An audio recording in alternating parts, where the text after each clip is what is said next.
What's up, man? There you go. Chilling, man.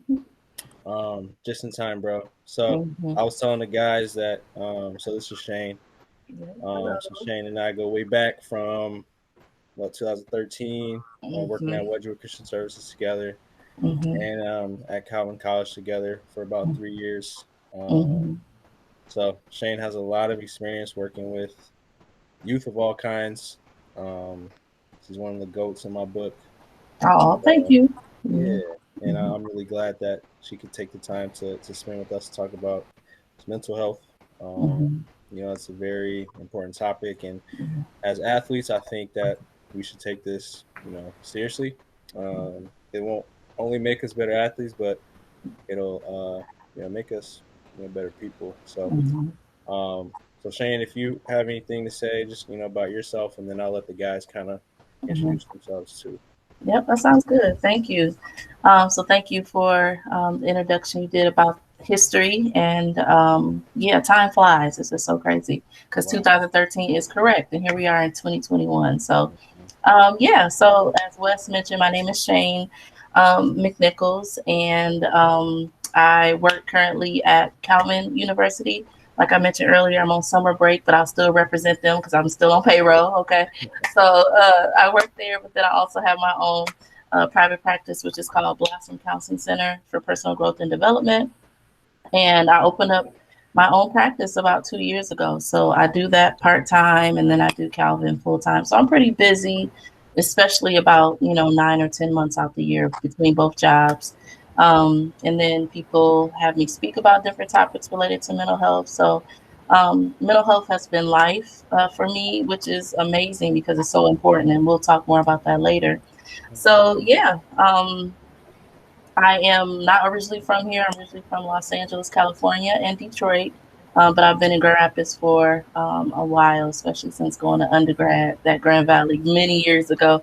And so Grand Rapids kind of put a hook in me with this passion of mental health. And so I'm just glad to be here and doing the work that I do. So it's good to see everybody. And hopefully, this is an interactive process because the last thing I want to do is just talk at y'all for the next 45 minutes or so.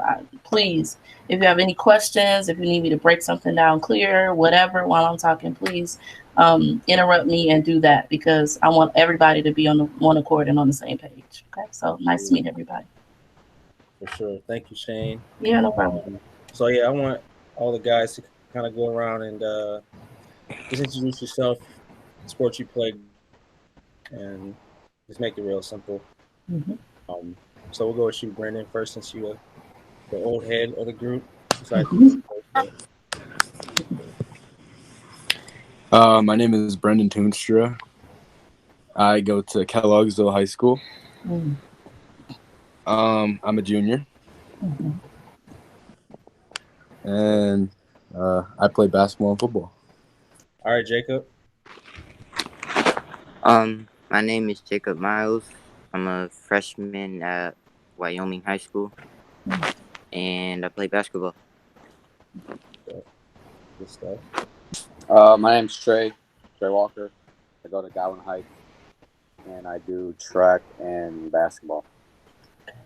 G Block. So yeah, Trey's entering his last year of high school. Super Oh, super smart dude. yeah. Gets A's in the sleep. Ooh, all right now. Yeah, I'm a little jealous. I'm a little jealous. Likewise. Yeah. All right, Julian, what's up, man? Go ahead. My name's Julian Toscano. I'm a freshman at Wyoming High School and I play basketball. Okay. So, what is mental health? Hmm. First of all, Yeah. in your terms. Yeah, so mental health has to do with the way we think, what we feel, our behaviors, how we solve problems, how we connect with other people, how we look at the world and ourselves, etc. Mental health is similar to any other form of health. So, for example, with physical health, we can get sick and we can become ill. So, we have mental health, but then we also have mental illness. And similar to when our physical bodies get sick, we oftentimes get a diagnosis and then we get medication for that particular illness or sickness. Same thing with mental health as well. Different mental health illnesses have diagnosis, that range everywhere from personality disorders to anxiety disorders to different forms of depression, etc. And when individuals are dealing with mental illness, then oftentimes they're on medication to help them to be able to regulate the chemicals in their brain at that point. And so mental health, you can struggle with mental health and not have a mental illness. So just because, let's say you're going through stress, or because you're going through a depressive episode, or you feel sad, or you feel anxious, that's a part of the normal lifespan. We all are going to feel that at some point. But it gets into the form of mental illness when we talk about the severity or the intensity of how you're experiencing those thoughts and those feelings, and then also how long those things are lasting as far as those particular symptoms, but then also too how it's impacting your daily living. So for example, a person who's schizophrenic or hears voices, it's going to impact their lives on a daily basis, and that's going to be something that's all encompassing. So that individual would need medication to help to address that, as well as therapy. So we all have mental health, but everybody doesn't have mental illness. Right. Mm-hmm. So these guys obviously are athletes. Yeah. So mental health, like you said, is a real huge thing. Mm-hmm. How does it affect the way these guys perform, or really any athletes out there? Mm-hmm. Okay. So wherever our brains are, we are, right? Because of course there's no ability to just take your brain out and just hold it and sit it somewhere else. It's going to be in your head. It's going to be with you. And so when it comes to performance, when I think about performing, I think about the pre-performance. I think about in the midst of the performance, and I also think about after the performance. So anytime we all have something that we need to do that's important, we're going to have thoughts about what that particular performance means to us. We're going to have emotions about that. Oftentimes before we perform, for example, me, I get a bit stressed. I get a little bit anxious. I get a bit nervous. And to me, I think that's totally, totally normal. But then also it's normal for everybody, because all of us need some form of stress. Okay. If we're not as stressed about anything in our life, then it doesn't matter to us. So if we have stress about it, if we're worried about it, if we're thinking about it a lot, it's because we really want to do well. And we want to do well not only for ourselves, but then also for our team. We want to make our families proud, our friends proud, etc. So we all have that. And so when we're thinking about stress before we perform, we should always have a way that we're able to channel that well. First of all, normalizing the fact that this is important to me. I feel anxious, stressed, or worried about it. But then also, this is what I'm going to do about it so that this stress and these nerves don't impact how I perform. And so those can be different ways of relaxation. It could be different ways of coping. It could be different ways of even self-talk to help you so that your head doesn't get in the middle of your performance overall. Because sometimes we can psych ourselves out, because the brain is very, very powerful. So if we learn how to address the brain and talk to ourselves in a way that's going to help us, then that's going to help the outcome of what that performance looks like. It's going to help how we perform during the game, and it's also going to help how we process what that performance looks like after the game as well, or how we view ourselves. So when it comes to mental health too, all of us have some form of resilience. Does everybody know what the word resilience means? Overall, okay. Yep. So resilience is the ability to just get through a challenge. Okay. So everybody here under the sound of my voice, I'm sure, has had a challenge or two that they've experienced. And so every time you get through that challenge is building resilience, but then will also build your confidence. And so when you have a confident mindset, that's definitely going to impact how you perform as well.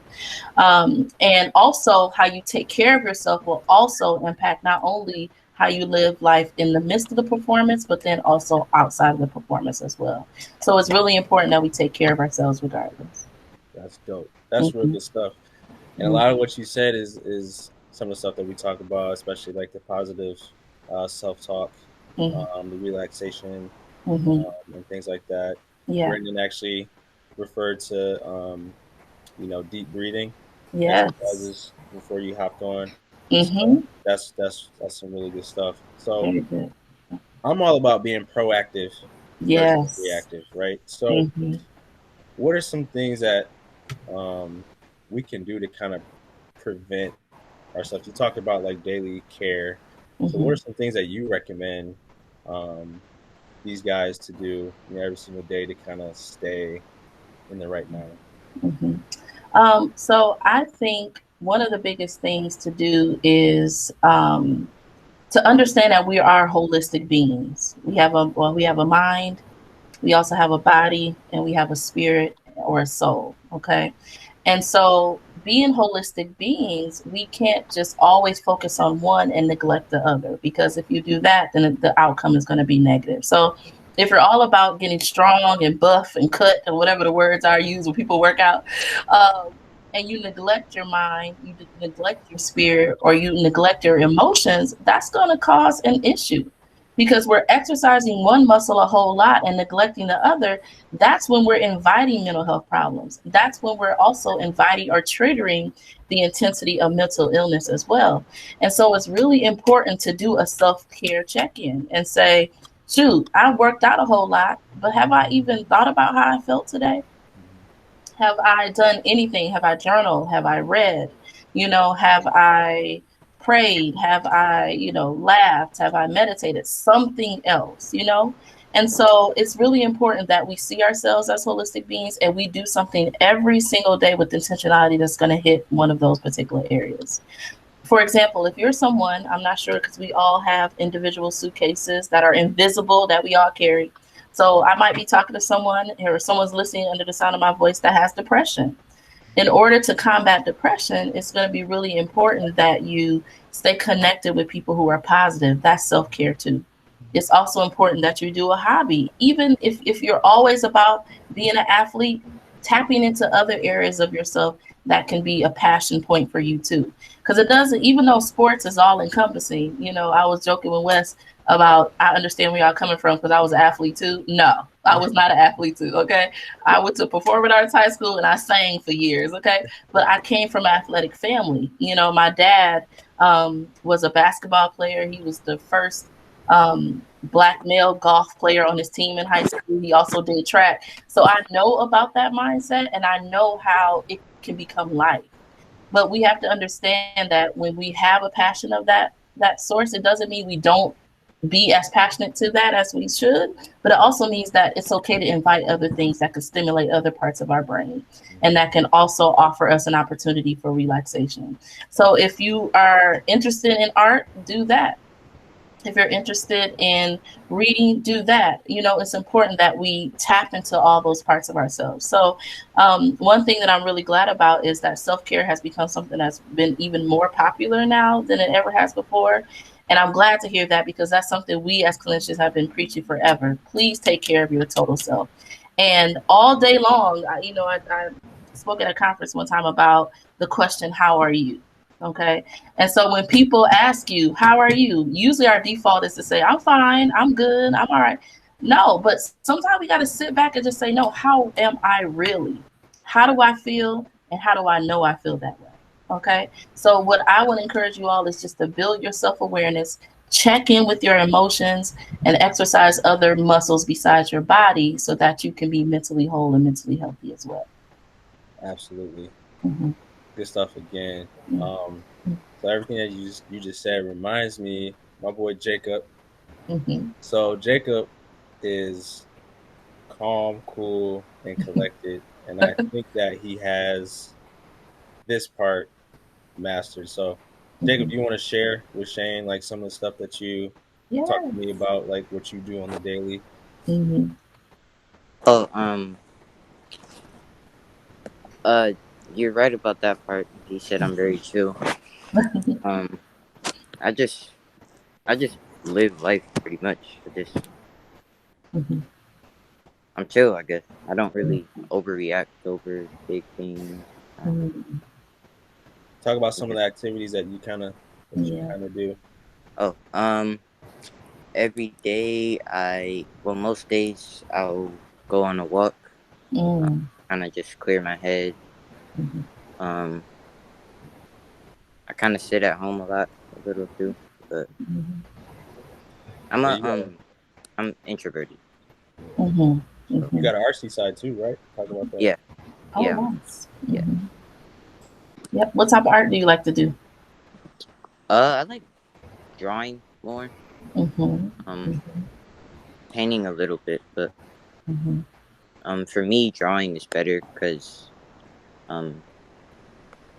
it kind of helps me like get my emotions out. Yes. So, Mm-hmm. yeah. Mm-hmm.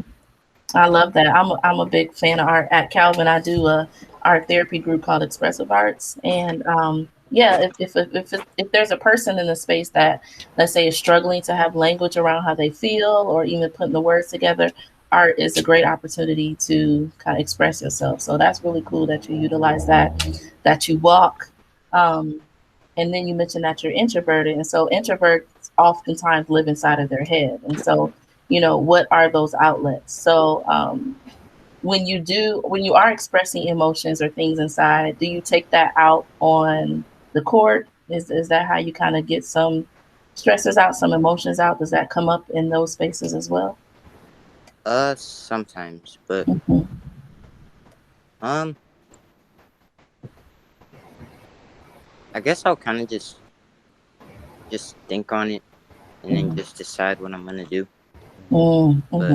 Mm-hmm. um, yeah, Mm-hmm. yeah. Yeah. And I'm imagining when you take walks, that's probably a good thinking time too, huh? hmm Mm-hmm. Yeah. Absolutely. Yeah. So I think for the younger group, the middle Mm-hmm. schoolers, I had them take walks. So some weeks I like challenge them to do like an assignment, right? So one Mm-hmm. week I said, hey, go on at least 4 or 5 walks this week, and text the group chat what Mm-hmm. you're thankful for. Mm-hmm. Um, so Julian, you remember that week? Yeah. Tell Oh, tell tell us what you thought and how you felt about that experience. mm-hmm. I felt like calm and collected because I got to get things off my chest. Very Absolutely, good. Mm-hmm. absolutely. Mm-hmm. And then another one, Mm-hmm. we practice meditation. Yeah. We also practice visualization as well. Yes. So Yes. Brendan and Trey, you guys remember that week? Mm-hmm. Yes. Go ahead and touch Mm-hmm. on that, man. What week was this? Because I missed last week. No, it was like at the very beginning, probably like the third or fourth week. Like the visualization of like accomplishing like the stuff that we wanted to. Right. Yeah. Mm-hmm. Oh yeah. Mm-hmm. I love that. Yeah. That's So good. That's a powerful tool. yeah. Mm-hmm. So we try to do practical exercises Mm-hmm. that they can really take for themselves, Yeah. do for themselves. And you mentioned a really good point that we work our bodies, we lift weights, right? We run, we exercise and all that, but Mm-hmm. we don't spend time on the mental side of things, and that's why I try to encourage them because Mm-hmm. I try to equate it to, hey, you guys are training, right? You're training with your coach, Yeah. doing all sorts of drills, and Mm-hmm. um, when you go home and you also pick up a basketball on your own as well. Yeah. You're hooping with your friends, and you're still practicing. But Yeah. when you're with me, Mm-hmm. like it's great. But if you're not working on this stuff by yourself, Mm-hmm. like you're not gonna get anything out of it. Like That's right. it's just gonna be something cool that you experience for 12 weeks with me, Yep. but you didn't get anything out of it. You know what I mean? So Mm-hmm. very Mm-hmm. important to do this stuff every single day. It And the cool thing is. about it is it doesn't take 3 hours. You know, it's a couple minutes. That's right. Just a couple minutes. That's So right. Mm-hmm. um, these guys talk, adversity, Mm-hmm. being tough, right? It's tough for all of us when things go wrong in a game or in practice or you're frustrated.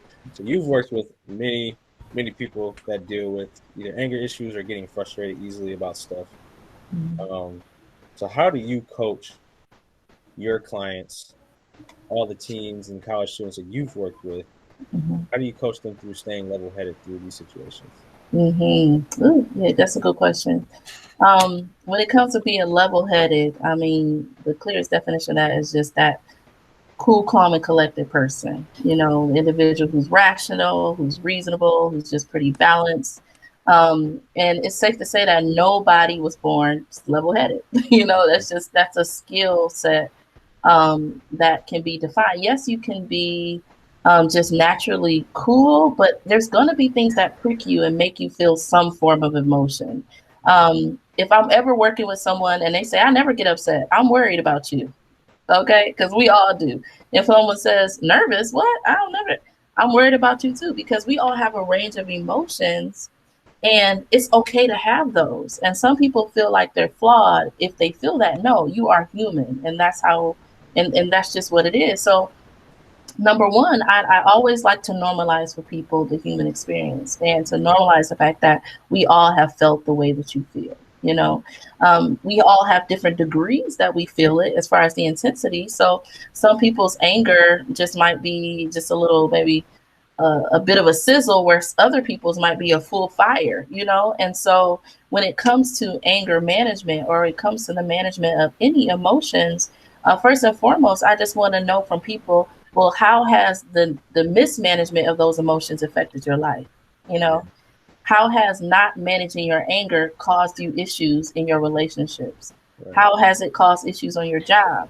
How has it caused issues, you know, in your school environment? How has it affected you? Because usually people are motivated to change when there's been enough fires that have been set in their lives, you know? So I always want to know the why behind the what. Yes, you have the anger. Why is it happening? How has it impacted your life? And now what are we going to do about it? You know? So, how I help individuals related to that is to ask them to become observant to yourself. So when you feel upset, what does that look like? If you were able to disconnect from yourself and look at yourself from a balcony view, what would you see? And some people, let's say when they're dealing with anger, well, I would see me pacing the floor, I would see me yelling, I would see me throwing stuff, you know, all kind of different levels of what that is. Other people would say, well, my anger might not look like what is the norm, you know? So I might look at myself from the balcony view and know that I'm upset because I'm twitching a little bit, and somebody just might think that I'm just having a moment that's different than the emotion that I feel on the inside. So we all display it differently, but I want to know from them, if someone could observe you, or you can observe yourself rather, what would that look like? Okay, when you have that display, what do you want to change about that? You know, we're talking about the external display of anger, but how do you want to change that on the inside? What can we do together? I'm really big on creative outlets. So it was really cool to hear, I believe Jacob, I think y'all give me a run for your money with these names. So Jacob is Miles, and then Trey is Walker, right? Will's Walker is Trey. Yeah. Okay, there we go. So what Jacob was saying earlier, just about art. Okay, so you feel upset. How can we use something that you find as passion as an ability to have outlet for your anger, you know? And so we always try to talk about different ways to do that as well. I love what you said about deep breathing. I tell people, deep breathing is as dramatic as you want it to be. You could deep breathe and go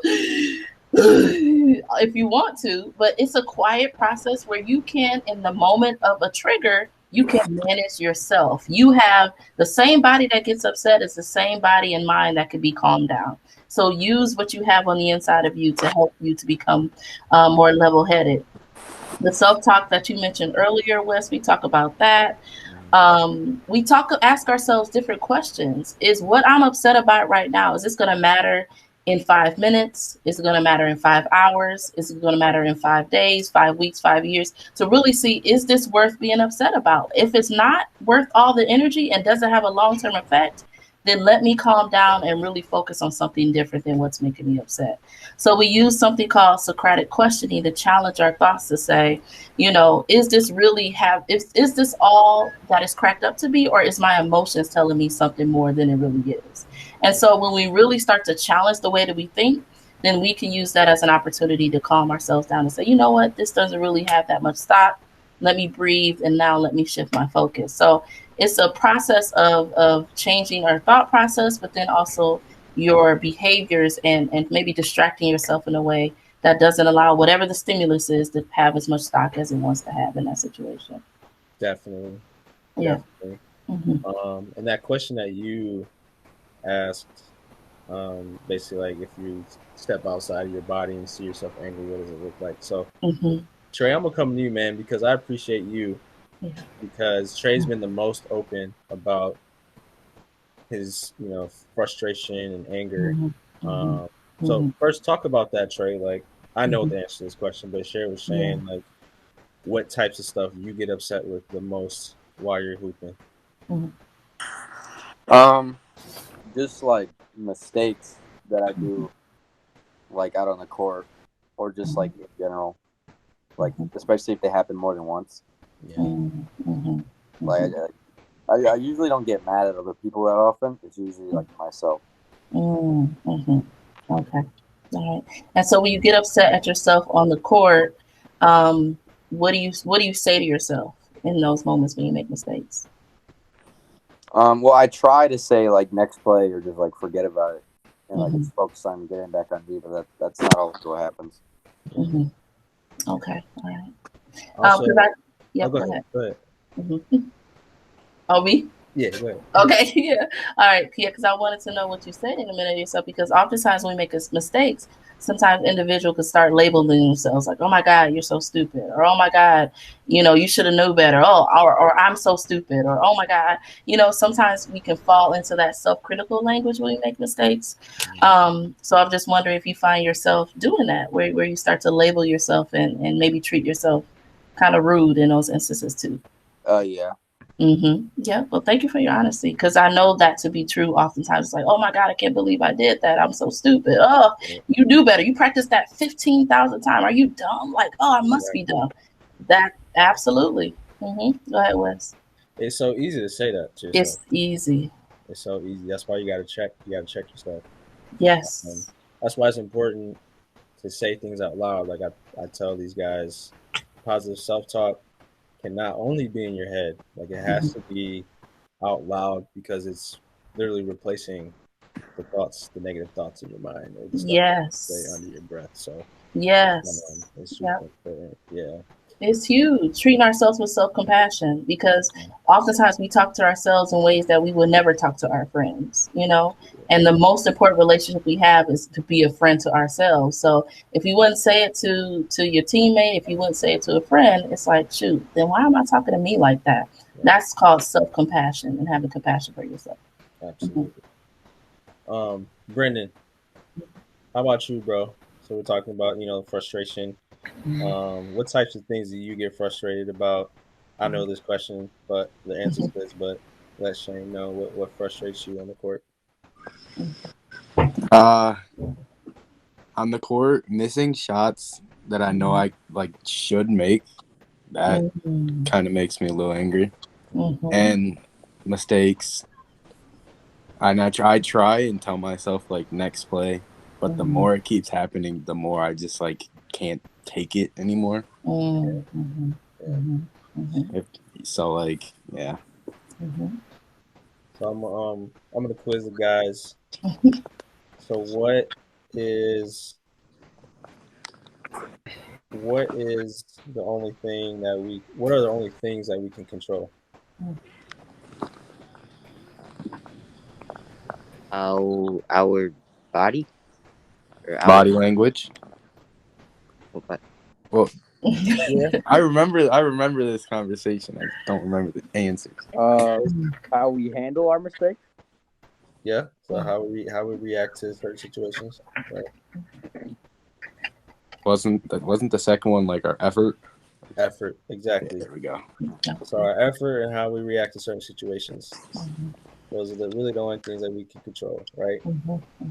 So Trey, you always have a great answer for this one. So Trey says he's been making some really good strides for getting less angry at himself. So how are you reacting to missing these shots or turning the ball over? What are some of the good things that you're doing now? Okay. Me or Brendan? Trey. You. Oh, okay. Well, when I miss a shot now, I don't usually get angry. I'm just thinking next shot. Yeah. And when I make a mistake, kind of just like forget about it. Mm-hmm. Like one game, I didn't realize like I actually turned the ball over. Like I didn't realize I had one turnover. Yeah. Absolutely.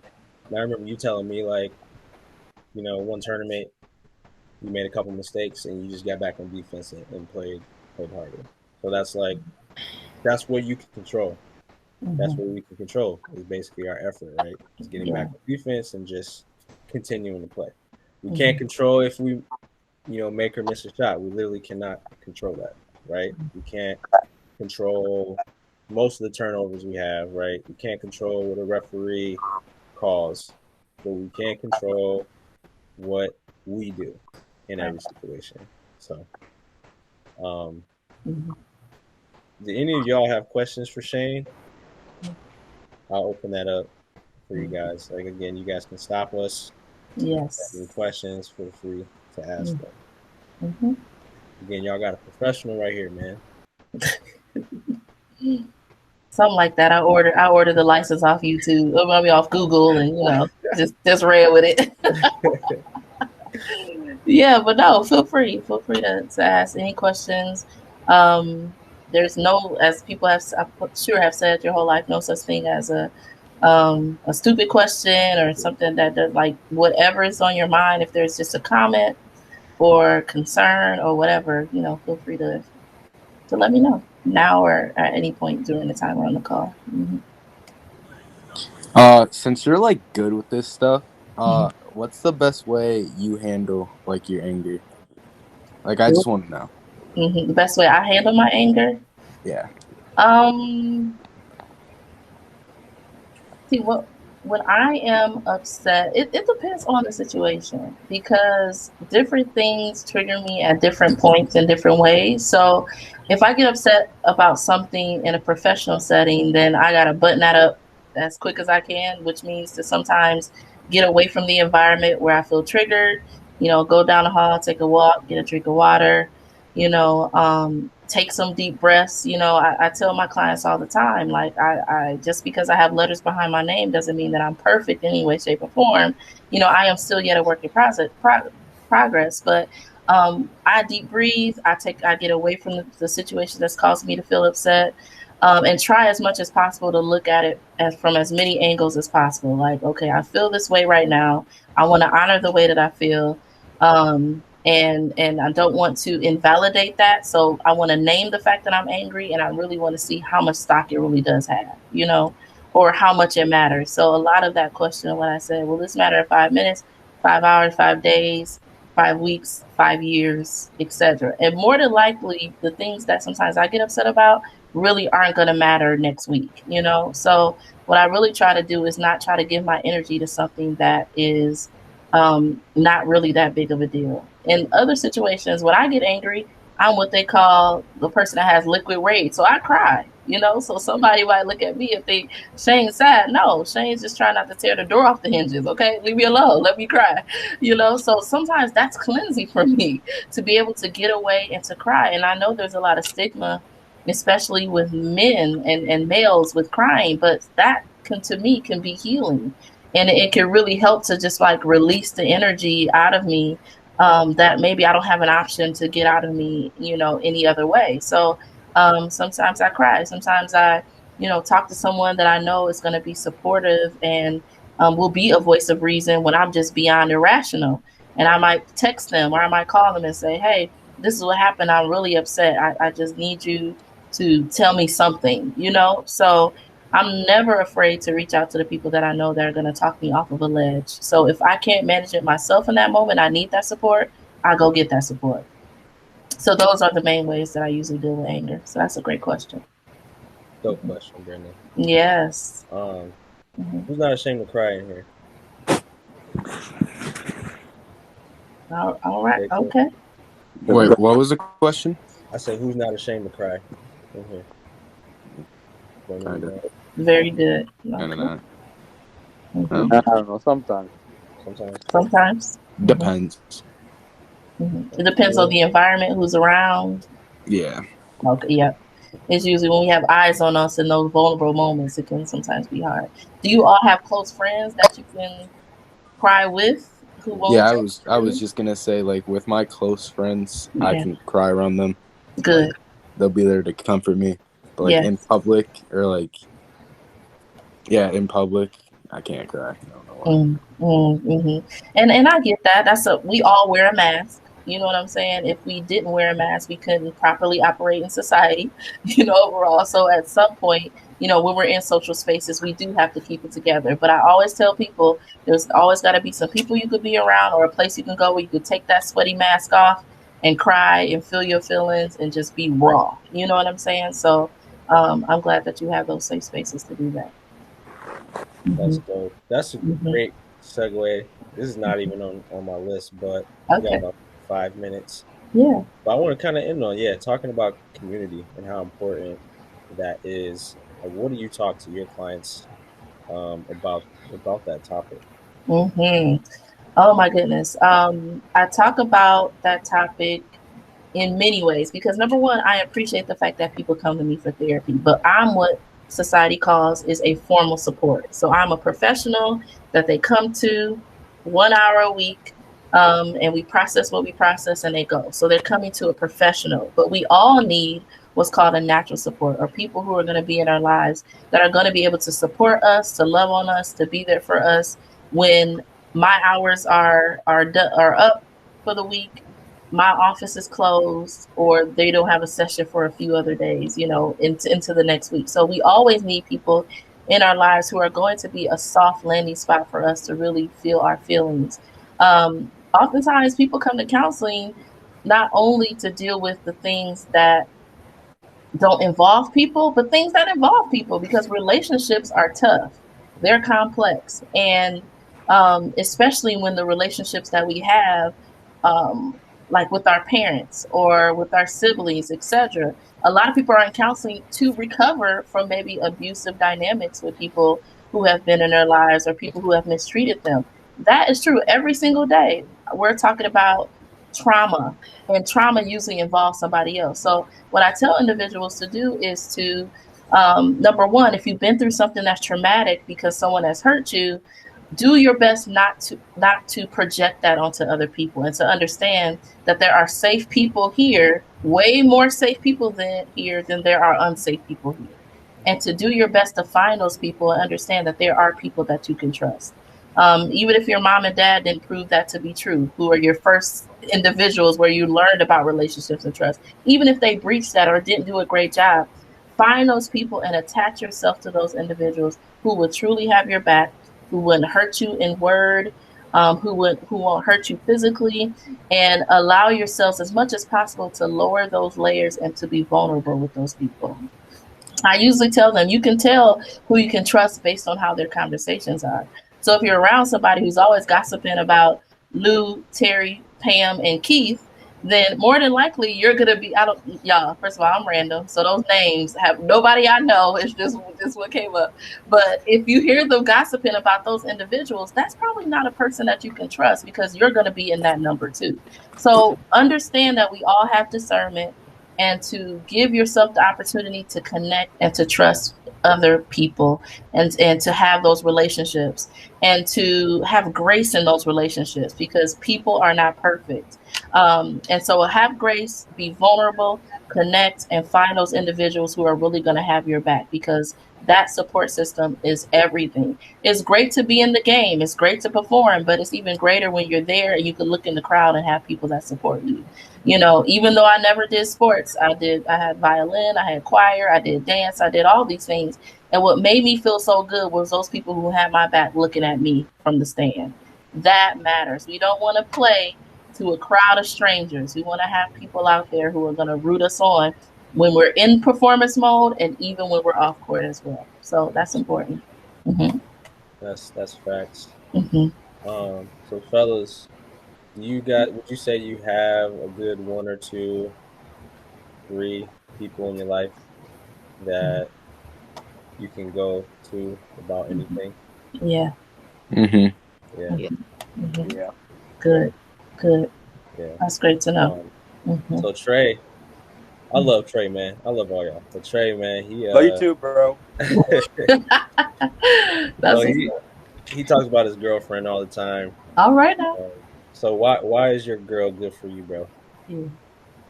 I don't know, like, because like opposites, like with our emotions, like he's like never like so mad that she like loses control of her mind. He's like always there to calm me down. Yeah, that's important.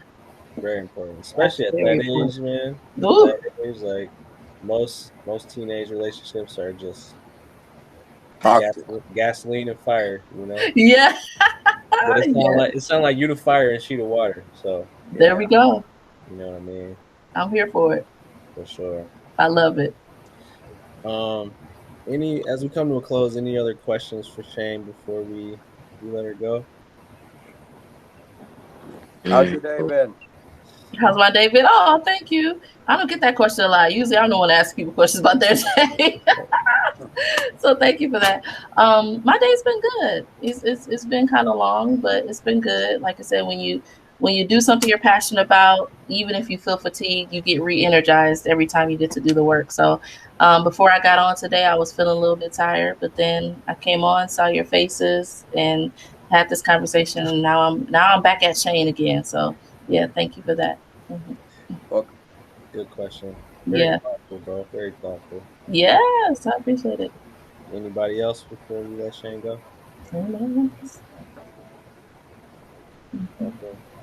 Yeah, and please, if you too, I'll give Wes my information and etc. If you want to reach out to me, if you have a question of any sort that you just want to ask me in private or anything like that, feel free to email me or reach out to me, and I will be glad to answer that. If there's a resource that you're looking for, reach out to me. I will be glad to give you that information as well. So yeah, feel free. I'm around. Absolutely. Yeah. Well, Shayne, thank you so much. Again, I appreciate you. It's good to see you, and hope you're doing well. And thank you. Yeah, this has been really. I don't know about the guys. Has this been helpful, guys? Yes, sir. Cool. So I know it's been helpful, and so with the Chosen Mentality program, like it's all about the mental side of things, and I love that. I want these guys to just be their best mentally, because if they're best mentally, then the physical is going to come, and they're going to be the best that they can be. So I want these guys to just perform at their best that they can. So I want them to know that they're beasts. They are beasts, and they can do whatever they put their mind to. So I'm thankful for you, and I appreciate you spending some time with us. And Thank you. Thank you. Thanks for having me. I appreciate it, Wes. Thank you. Thank you. Glad to have met all of you, and blessings to you as you all move forward in life. For sure. Fellas, stay on real quick. I'm going to close with y'all, but we'll let Shayne go. All right. See ya. Take care. All right. Bye-bye. Bye.